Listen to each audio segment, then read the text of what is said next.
Gjatë muajit maj në territorin e Shqipërisë kanë hyrë gjithsej rreth 1.6 milion shtetas, përfshirë si qytetar shqiptar ashtu edhe të huaj.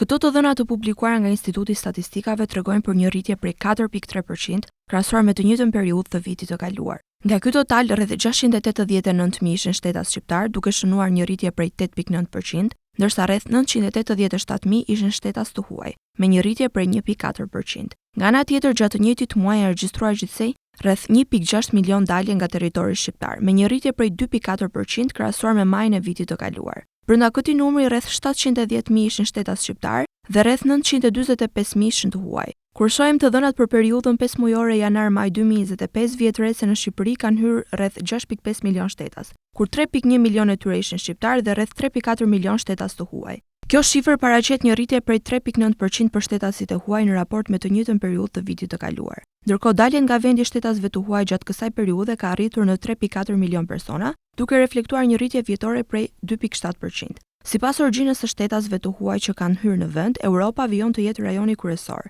Të dhënat tregojnë se 95% e hyrjeve të shtetasve të huaj në Shqipëri janë nga rajoni i Europës, ku rajoni jugor zë 72% të hyrjeve.